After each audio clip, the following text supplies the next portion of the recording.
Major 5 সোশ্যোলজির সাজেশনমূলক ক্লাসে তোমাদের প্রত্যেককে স্বাগত। এখানে আমাদের মেজর 5 সোশ্যোলজির কোর্স কোড, সেই সঙ্গে আমাদের সিলেবাসের টাইটেলটা লেখা রয়েছে ওয়েস্টার্ন সোশ্যোলজিক্যাল থিঙ্কার, আর এটাই আমাদের লাস্ট মিনিট সাজেশন। আর এই সাজেশনের পিডিএফ অ্যাভেলেবেল রয়েছে আমাদের হোয়াটসঅ্যাপ গ্রুপে। যে সমস্ত ছাত্রছাত্রী এখনও পর্যন্ত আমাদের হোয়াটসঅ্যাপ গ্রুপে যুক্ত হওনি, তোমরা ডেসক্রিপশন বক্সে আমাদের হোয়াটসঅ্যাপ গ্রুপের লিঙ্ক পেয়ে যাবে, সেখানে ক্লিক করে এই পিডিএফটা ডাউনলোড করতে পারবে। তো সেই সঙ্গে একটা ঘোষণা, পিডিএফ দেওয়া হবে 15ই আগস্ট। তার আগে একটু প্রবলেমের জন্য পিডিএফগুলো হোয়াটসঅ্যাপ গ্রুপে আমরা দিতে পারছি না। তো অবশ্যই 15ই আগস্ট থেকে প্রত্যেকটা পিডিএফ তোমরা আমাদের হোয়াটসঅ্যাপ গ্রুপে পেয়ে যাবে, সেখান থেকে এক ক্লিকেই ডাউনলোড করতে পারবে। তোমাদের সুবিধার্থে জানিয়ে রেখে আমরা এই সাজেশনটাকে দুটো সেটে আলোচনা করব। প্রথম সেট যেখানে 5 এবং 10 উভয় মার্কের প্রশ্ন রাখা আছে, আর সেট 2 স্পেশালি শুধুমাত্র 10 মার্কের জন্য ডিজাইন করা হয়েছে। এক কথায় বলতে গেলে সেট 1, এই সেট 1-এর প্রশ্ন 5 এবং 10 উভয় মার্কের জন্য আসতে পারে। আর প্রত্যেকটা প্রশ্ন বাংলা এবং ইংলিশ দুটো ভাষাতেই অ্যাভেলেবেল রয়েছে। প্রথমে আমরা বাংলা ভার্সনটা দেখে নেব, তারপরে ইংলিশ ভার্সনটা। তো দেখে নিচ্ছি গুরুত্বপূর্ণ প্রশ্নাবলী। প্রথমে বাংলা ভার্সন দেখে নাও।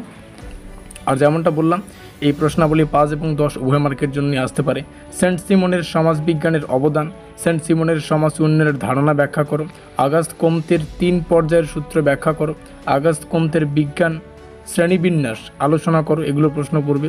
তারপরে পজিটিভিজম বলতে কী বোঝায়, আগস্ট কোতের ব্যাখ্যা অনুযায়ী আলোচনা করো, সামাজিক স্থিতি ও সামাজিক গতি, এটা এই বিষয়টা একটু দেখে রাখবে।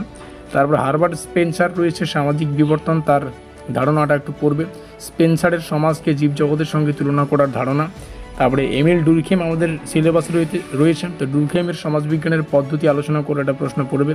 ডুরখেমের তত্ত্ব বিশ্লেষণ করো, সেটা হচ্ছে ডিভিশন অফ লেআউট। এমিল ডুরখেমের আত্মহত্যা সম্বন্ধিত তত্ত্ব আলোচনা করো। দেখো, প্রথমে প্রশ্নাবলীকে দেখে নেব, তারপরে এখান থেকেও কিছু লিমিটেড প্রশ্ন তোমাদের সামনে শেয়ার করব। কার্ল মার্কসের দ্বান্দ্বিক বস্তুবাদ, তারপরে কার্ল মার্কসের ঐতিহাসিক বস্তুবাদ, তারপরে মার্কস ওয়েবারের সমাজতান্ত্রিক বা সমাজবিজ্ঞানিক পদ্ধতি। আর একটা প্রশ্ন রয়েছে, ওয়েবারের শ্রেণী মর্যাদা, ক্ষমতা ও ধারণা ব্যাখ্যা করো। আমরা নিচে এসে পরবর্তী প্রশ্নাবলীকে দেখে নেব। 10 মার্কের প্রশ্ন এখান থেকে শুরু হচ্ছে। তো যাই হোক, 10 মার্কের প্রশ্নাবলী এখান থেকে তোমরা সিরিয়াল বাই সিরিয়াল দেখে নিতে পারবে। প্রত্যেকটা প্রশ্নের ইংলিশ ভার্সন নিচের দিকে রয়েছে, আর পিডিএফ ডাউনলোড করে কিন্তু প্রত্যেকটা বিষয়ে তোমরা আরও ডিটেলসে পড়ে রাখতে পারবে। পিডিএফ অ্যাভেলেবেল পাবে তোমরা 15ই আগস্ট, সেদিনকেই পেয়ে যাবে, দিনটাও ভালো। আর এখান থেকে কিছু যদি শর্ট প্রশ্ন বলি, মানে সংক্ষেপে, এখান থেকেও মানে যতগুলো প্রশ্ন সাজেশন দিলাম তার থেকেও একটু সাজেশন দিচ্ছি, লিমিটেড সাজেশন। তো প্রথম কথা, আগস্ট কমতের যে বিষয়গুলো রয়েছে, 3 পর্যায়ের সূত্র হতে পারে কিংবা বিজ্ঞান শ্রেণীবিন্যাস তত্ত্ব হতে পারে। আগস্ট কমতের তত্ত্বটা মোস্ট ইম্পর্টেন্ট, মানে আগস্ট কমতে থেকে যে কোনো প্রশ্ন পরীক্ষা আসতে পারে। আমরা নিচে এসে স্পেন্সারের সামাজিক বিবর্তন প্রশ্নটা দেখতে পাচ্ছি, এটা একটু পড়বে। এমিল ডুরখেইমের যে ডিভিশন অফ লেআউট তত্ত্বটা রয়েছে, এটাও একটু পড়বে। তারপরে মোস্ট ইম্পর্টেন্ট যে প্রশ্নাবলী আছে, কার্ল মার্কস আর ম্যাক্স ওয়েবার যেটা আছে।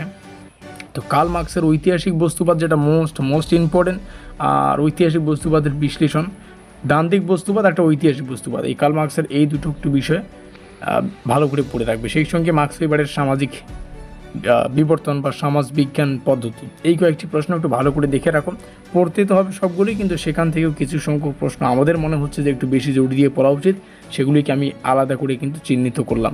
আর 10 মার্কের প্রশ্নাবলী এখান থেকে দেখে নিতে পারবে, যে কোনো একটা সেট ফলো করলেই যথেষ্ট, তবে সময় পেলে দুটো সেটই কিন্তু পড়ে রাখবেন। তাই হচ্ছে আমাদের গুরুত্বপূর্ণ সাজেশনটি। পিডিএফ অ্যাভেলেবেল রয়েছে আমাদের হোয়াটসঅ্যাপ গ্রুপে। 15 আগস্ট তোমরা পিডিএফগুলো পেয়ে যাবে, যারা এখনও পর্যন্ত আমাদের হোয়াটসঅ্যাপ গ্রুপে যুক্ত হওনি। ডেসক্রিপশন বক্সে, ভিডিওর ডেসক্রিপশন বক্সে আমাদের হোয়াটসঅ্যাপ গ্রুপের লিঙ্ক রয়েছে, সেখানে ক্লিক করে আমাদের হোয়াটসঅ্যাপ গ্রুপে যুক্ত থাকতে পারো। মিলতে হয় পরের কোনো সাজেশনমূলক ক্লাসে।